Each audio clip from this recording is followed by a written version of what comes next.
Welcome back to the Abundant Harvest Homestead, guys. I am Papa Pepper, and today I'm going to teach you what I believe is absolutely the best way to plant elderberries. I'm going to back up to when I actually planted these, and then I'm going to explain something about this that I did not point out in the original video, but doing it now and realizing it, this is hands down, absolutely, from my perspective, the absolute best way to do it. I think you're going to want to stay tuned for that. We just got our van up and running today. The transmission was out on it, and it took a long time. I'm going to explain that, I think, in a future video. I just got to check how these kids did on cleaning it. And you guys just jumped right on cleaning it without even being asked to, huh? Oh, yeah. Oh, yeah. And this is really special for us because the whole family does not fit in the Suburban. So we need this one for the whole family to fit in. Probably when I tell you how long we went without a vehicle that everyone could fit in, you guys are going to be blown away. Oh, wow. Monster truck, this was you guys today? I don't know. In our last video, I showed how the kids were swinging on vines like this. And we've got a lot of them. And as I clean up some of the woods, I leave some of the vines to swing on for now, you know. But in the Ozarks here, so much of the ground is rock. And that's dangerous, especially to be flying through the air over. But these guys, like this guy here, Bugger, he's 5 in the last video.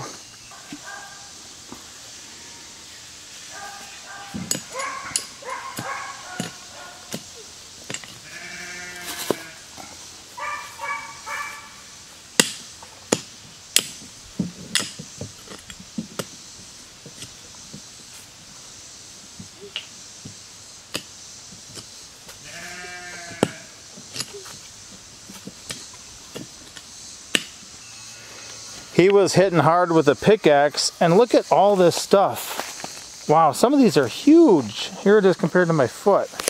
Look at the size of that. That's a lot of stuff, but we view rocks as resources here. So when we have something like this, the big ones we make garden beds out of, or we put on each side of our cattle panel fences so nothing can dig under to get out or under to get in. And the smaller ones we use on the perimeter of our property, especially that front perimeter, to make some beautiful rock pillar fences. I got a full video on that.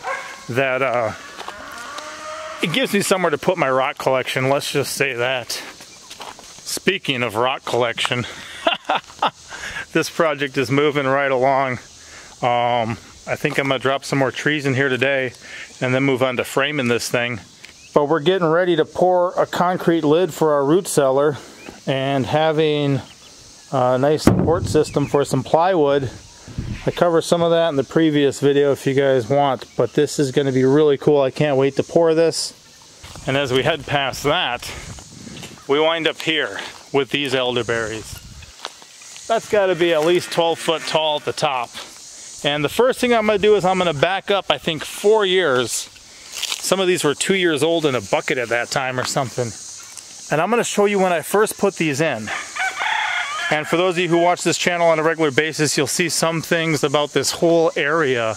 I mentioned wanting to put some orchard stuff in. We got some fruit trees there. On the other side of here, that building there in the middle was in the process. This one here wasn't even built yet. But let me back up. I'm going to show you me putting them in.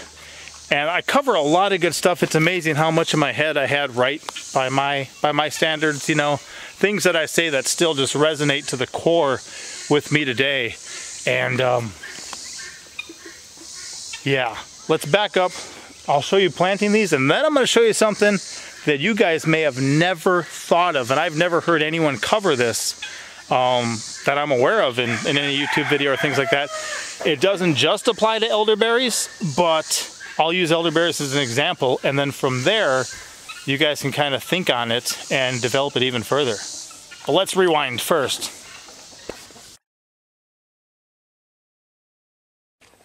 Alright guys, Papa Pepper back again, and you're probably thinking, why, Papa Pepper, you look slightly more studious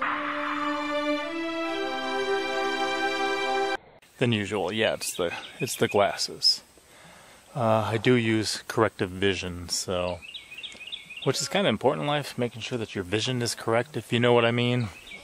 Hopefully you got a vision. Anyway, there was a huge pile of that type stuff right here. And I wasn't even thinking that I'd be able to move it anytime soon.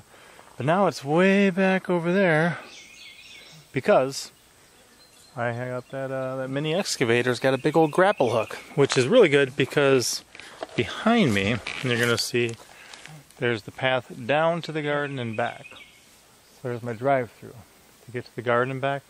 In the middle there's going to be some stuff, and then outside of these pens is going to be my orchard. Okay, we got the dig going on for the storm shelter and root cellar right there. But a lot of this out here in front is going to be orchard, so to get that out of my way is excellent. Very happy to do that. Wasn't planning on doing it. And then one other thing I'm doing right now, I got some elderberries here. Love propagating plants. It's free food, free medicinal herbs, free all sorts of stuff that is useful and helpful and beneficial. And so many of them are so easy to propagate once you figure out what's going on. So a byproduct of this whole thing is, well, whole thing, right? Is that I can have some really quick and easy holes dug. So got all this rock going on. You can see there's a long line of rock along my fence. That's going to be on both sides of the fence actually.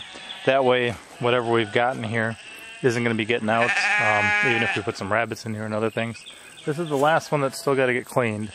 The first two are pretty much cleaned down to nothing, and we're getting the animal shelters built. You can see two of them there. That build on the second one got interrupted because all of a sudden I had a mini excavator, and the first one still needs a roof and some interior work, but it's the structure's there. But one thing I learned when hanging out with Shalom Acres is they've got some elderberry plants that do incredible. We visit them periodically. And the one thing that they do is they put them right next to their chicken area. So when the rain washes anything out of the chicken area, because, you know, poop is fertilizer, manure is good, a lot of good grow juice in there, it would feed their elderberries. So I'm like, okay, I've got elderberries I still need to get in. One thing we're going to run on the fence lines of these is a variety of things. I will be growing probably some gourds and some other food too, but in the perennial zone of things, I'm going to be putting a passion fruit vine. So I've got a bunch of those propagated in a couple buckets right now, making sure they stay well enough watered. So I finished a couple things down here. I do got water at the moment, but it literally just got in days ago. Maybe it's right there. It's right over there. I can see it. Got water at the garden side, water here, water a couple other places. Anyway, made my big pile of stuff. That's like 3 piles combined as one. That grapple hook was amazing. And then I've got 3 holes dug right now. For my elderberries, we'll be growing those here. Passion fruits on the vine. Let these things bunch out, because here the goal is eventually, that's going to remain animal area. We're going to thin the forest a bit and let it fill in with edible stuff on the bottom layer for them. If the forest's really thick, not a lot grows in the forest floor. So we'll take out a bunch of the trees that we don't really need or want, use those for firewood, use those for building, use those for lumber, use those for a variety of things. Eventually take whatever's left, make wood chip mulch out of it. The area I'm standing right now though is probably, hopefully, Lord willing, eventually going to be our outdoor kitchen. So it's hot enough down here, if we're doing a big canning thing or some other stuff where we're butchering an animal, something like that, an outdoor kitchen is going to be a lot nicer, whether we're living in that mobile home or if we get a house eventually. The cellar is going to be right there, so actually you can your stuff, it seals, you can take it right in there. And then I think just on the other side of that, maybe where those humps of dirt are, we're also going to build an outdoor shower, and there's many reasons for that. One is that I get so disgustingly dirty on an almost daily basis that my wife doesn't really want me just coming in the house like that. It comes with the lifestyle, but it's okay.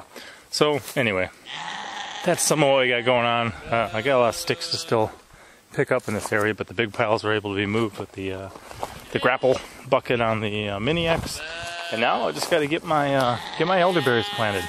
So we'll move forward with that. I'm going to amend the soil a little bit first in the holes, get a couple things going. I'll show you that in a second. Okay, I'm back and I'm ready. I got distracted because I had to get some stuff from the garden, and there was all sorts of big ripe tomatoes. So then I'm picking some tomatoes, which I'm probably just going to slice and dehydrate right now. They're really sweet and tasty once you dehydrate them. And then I was walking over here and I was bringing things like some compost from the garden and some rabbit manure to this area here in white buckets. So my Jacob sheep and a couple of goats we got there saw that and they're like, white bucket, feed! They're all, roar, roar, you know, the whole time. So they're back there fighting it out over some feed now because I had to feed them because they saw these white buckets and they thought it was all about them. So since I've just got these little holes right here, they're nothing too special, nothing too deep. I've got 3 of them. I have at least 3 elderberries here. Well, we'll see what the actual number is, but I've just got some rabbit manure that's been rained on. It's really good. Looks yucky, really good. And then some compost. I'm gonna mix those up, put those in the bottom of the holes, and probably actually layer the compost in between the soil too as I plant each and every one of these. So let's get started on the first one.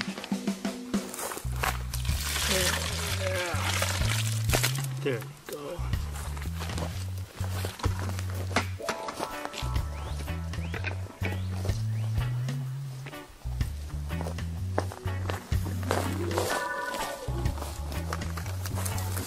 So that's going to make sure they get some real good nutrients the second they get growing here.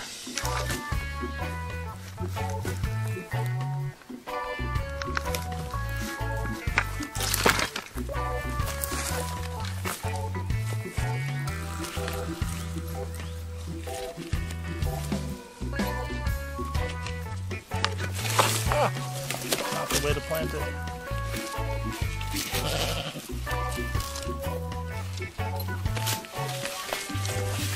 This guy, the roots are coming right out the bottom, so definitely ready for a new home. You got it? You got it. You got it.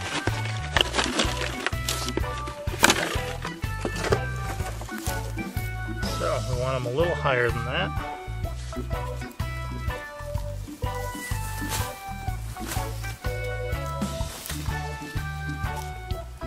I'm going to have just a little cavity to catch the water for these guys. These guys can grow right in water. You'll find them down by creeks sometimes, so just a little pocket to catch the water that would come to this area.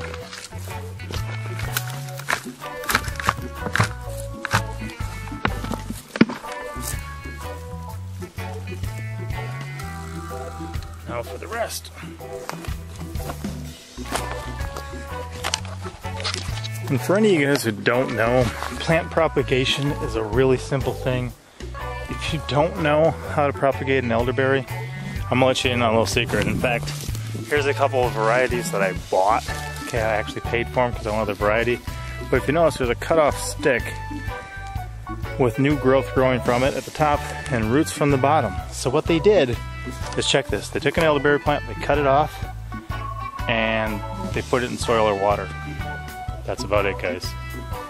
An elderberry cutting will usually root on the bottom and send up some leaves and some stuff on the top. It's that easy. Get into it yourself. Don't buy the stuff. Make extra. That way, if they don't work, you got still the ones you wanted. And if they do work, then you've got some to bless other people with. That's one thing, especially a lot of people are moving out in the country more, trying to grow a lot of their own stuff, do their own thing. That's one reason why I'm really into this stuff. But if you've got plants, you can propagate them so easily. You can bless others who follow in your footsteps. They come down, they move somewhere, they want to get in the same stuff. Be like, hey, here's a bunch of free elderberries, here's a bunch of free mulberries, here's a bunch of free figs, you know, whatever it is you're propagating. And then the same thing with the animals, you know, they reproduce after their own kind. You may not need a bunch extra guinea fowl, but if you let them hatch out their babies, you can trade somebody, or you can give somebody, you can bless somebody, or if you lose some, you've got replacements. So just part of the lifestyle, getting away from the dollar, getting back to bartering, getting back to taking care of your own needs, being not being a consumer. Consumers are dependent. I don't want to be dependent. I want to be free. All right, we're gonna keep going here. Enough of a ramble. So, all right, guys, we got them planted. They're still a little recessed right now. What I want to do is make sure to get them enough water to start with, and then let a lot of it settle in before I pile on the rest. But in time, I mean, first of all, this is going to be a good location for them as far as I'm concerned.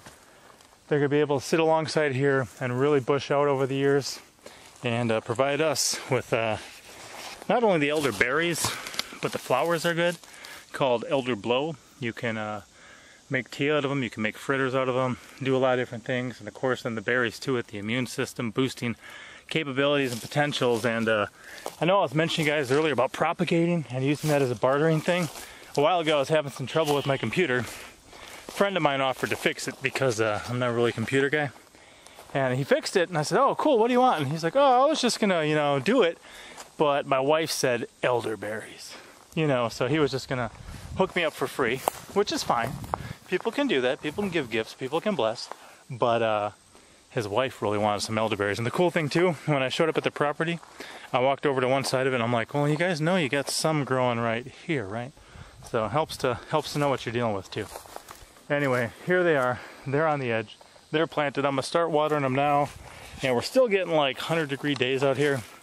So I'll show you a little watering hack in the near future. So obviously from there, these things have grown up incredibly. If we look at them, those holes are still there, so you see how it's a little bit deeper outside of each and every one of these. That way when it rains, the water does fill up in there. The sheep have done a really good job of keeping things nibbled down, so there's a double fence here. The fence I was planting them against is the back fence. Here's just an extra one. And then where the sheep can reach this stuff, the sheep and the cow will actually nibble these down. See how they're all leafless over here and just kind of sticks? And then we've got some beautiful ones going right now. And where the chickens can jump up on this fence, they'll sit here and they'll peck and eat all the berries they can reach. And they'll also jump up in there and get some. Now, we're giving our land a Sabbath year of rest, so we're not actively gardening this year. And what springs up of itself, we're blessing others with. We're letting others come and harvest it. At this point, it's people we know who do not have land of their own, who don't have gardens of their own. We're letting them come kind of glean from our fields and the things that come up on their own, the perennial plants. So we had one friend and his family came out and they picked a bunch of grapes and they made some great grape syrup for like their pancakes and stuff. Had another group of friends come out and they picked a bunch more grapes, and we've never really had grapes on our property. The one year they do well is the year that we're not gardening, that we're not eating from our property. And they made a bunch of grape jelly or something. And then when my mechanic was out here, his family's not feeling very good right now. I had him, if he wanted to, and he did, pick some elderberries. So he came out with a box and just snipped a bunch of the heads and took some home for his family. And then another friend's coming out at some point to get some elderberries for his family. Just really cool to be able to, you know, this year we're not using them ourselves, but to produce more than we need and be able to bless others. That's part of the whole mentality behind the Abundant Harvest Homestead. But one thing I'm going to show you right here, and then I'm going to point out. So look at this once. This is the first bush, and this one got some pretty big sections removed from it today. This is the first bush. And then here's the second. Some are starting to turn, but there's a lot that are still green here. See this? A lot to come. And this has been a very dry year. These guys definitely don't mind water, so they're doing pretty good even with being as dry as they have been. Now here's the third bush. Okay, heading back into just a whole bunch of dark berries. And then when you get to the next one, over here, we've got a bunch more green berries. Now, as I mentioned in that previous video from like 4 years ago, if I wanted like this to be a different elderberry plant, I'd just chop it off somewhere like here, right below a node. See, a node is where it grows from. If this grows above ground, it'll make a branch, some leaves, some flowers, something like that. If it grows beneath ground, it'll grow roots. It's got the technology right in that node. So I'll cut it off beneath there, plant this under the soil, put the soil somewhere up like this, and then let that grow roots by just keeping it moist. And elderberries will do that. Mulberries will do that. Figs will do that. So many plants are so easy to propagate. And one thing that I don't think I was conscious of at the time, I can't remember for sure. If you notice when I went down this, what happened? I've actually got 5 here. I used the first 4 as an example, but the first one and the third one are just cranking out a harvest right now. And the second one and the fourth one have a harvest to come. So what I did is I actually planted a variety of varieties. Part of that is by propagating myself. As I point out in the video, you know, this is downhill from my poultry, so as they add a lot of high nitrogen fertilizer to the soil and it rains, it washes it down here to my elderberries. And Shalom Acres is the one who kind of showed me that setup to begin with. I'm like, I'm copying that. That's so smart. Thank you for showing me. On the back slope is actually where I'm putting in a bunch of thornless blackberries. Not this year because I'm not gardening, but some got established last year. And we'll do the same thing next year and expand it. And then I think I'm going to do some grapes over there too. But that way when it flows that way, it'll get the grapes and the thornless blackberries. When it flows this way, it'll get the elderberries. That's smart. That's a great way to plant. But to plant different varieties, if you will. Elderberries, I know one guy, he's got at least 20 some different kinds in his field. 20 some different kinds. If you find them in different areas, I mean, there's technically like a light blue elderberry out on the west coast. There's a red elderberry up north in Wisconsin, and then there's like this purple one, which is the most common. And there are poisonous parts of the plant. Some people say like the red ones as well. I know people who use the light blue ones for sure. I know a lot of people who use these dark purple ones. But even within the dark purple kind, I've got a couple that ripen at different times. If I'm just trying to have a crop that comes in at one specific time and I get it all, put it all up and then move on to the next, I would want all the same kind, or at least kinds that ripened at the same time. But I live a rather haphazard life. Every once in a while we may take a trip as a family for work sometimes. I may leave for almost a week straight sometimes and then be back. Well, Mama's not exactly going to be making a whole lot of progress on various things in the homestead with the children when I'm gone. As they age, it'll be easier. But the thing I like about this is right now I can handle, you know, if I was gardening, if I was harvesting this, I could handle everything that's ready right now. And then later, I could do some more. If I happen to be gone for a week, I would miss some of the harvest, but that would fall to the ground and feed my animals. And I wouldn't have missed the whole harvest. Okay? If it all comes in at the same time, you miss it, you miss it. If you have something staggered, you have more opportunity. So for some plants, it's going to take sometimes, you know, a month or 2 months even of a growing season where they're actively fruiting and providing food for your family. That's good. Other things, it may happen like this, where you've got like a week where you can get in what you can and then it's over. Well, that's why some people kind of succession sow. So they plant corn now, and then in 2 weeks they plant more corn. And then in 2 weeks they plant more corn, like sweet corn, and then in 2 weeks they plant more. That way they don't just have one harvest of sweet corn where they can have it fresh on the cob and have to put up the rest, and then that was their fresh, you know, homegrown sweet corn for the year. They'll succession sow and have a kind of a continual harvest. Well, with perennials, it's different because I'm not going to plant, you know, one of these now and then one of them 2 weeks later. That's not going to make a difference over the length of their lifetime. But by having some slightly different varieties that'll put out things at different times, that gives me the opportunity to have kind of a more slow-paced but continual harvest rather than a rapid dump and then we're on. There's a general time period that these are going to go for anyway. Some of the ones on the darker ones are still coming in green, and they'll get different heads at different times. You know, that's a big ready head right there. But this one, the whole center is still green. See that? So that's going to take a bit. You know, this guy's ready now, and then some of them up there are like completely past ready. They're like dried and done already. So there is a time period that an individual plant will give you anyway, but by planting different varieties or different variations of a kind, you're going to have kind of a more spaced out harvest. And for some people's lives, for some people's lifestyles, that's going to work better than just having one giant dump at a time. And that's something to think about not only with elderberries, as I used in this example, but fruit trees. You know, you got your early plums, you got your middle plums, you got your late plums. That happens with plum trees too, as another example. So think about that as you're doing something. And a lot of times if you have more than one kind of the same type of fruit, they're going to do better with the pollination too. Some are self-fertile with the pollination, but sometimes if you have a pollinator for it, you're going to get a much bigger harvest. Same things. A lot of times I think when you buy elderberries like from a catalog, I think they'll have Adams and Johns or something like that. I think those are two popular ones that they'll often sell together so you can have a better harvest. I like a better harvest, and I like a harvest that's spaced out. It'll apply to many different things, and again, if you're dealing with annuals, feel free to succession sow.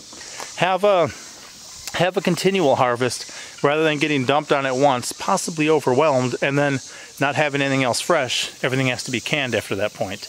I like it better this way. Hopefully that's something good for you guys to think about. If you like this video, please leave a like. If you think somebody else might enjoy it, feel free to share. I don't mind if you introduce me to your friends. I'll see you next time. Papa out. And for those of you who are still here, check this out. These are the chicks that were hatching in that last video, where we kind of had a secret, but we weren't really trying to. There's more in the house still that are coming out of eggs, but because so many got so big, Pinky didn't want them trampling the rest, so now we got this. And it looks like we've got 5 really dark ones, and 5 that kind of look more like chipmunks. So they put them here, and moved the turkeys over to here for right now. Hey turkeys. You big guys, you. And they got the little chicks over here. These ones I think she just hatched out to use the fertile eggs rather than eating them. And I think she's going to be selling some of these. In fact, oh, my mechanic was talking about getting some chickens soon. Maybe some of these will go to him and his family. But I like that too, where we have chickens that can hatch out chickens. That's really good. But we also have children who can run an incubator. That makes my life a lot easier. All I really have to do is make sure we don't get overwhelmed, and any extra ones we can always put in the smoker. Love that smokehouse. So I'll leave you guys with a short video of these. That's your reward for staying around. Have a good one. Papa out.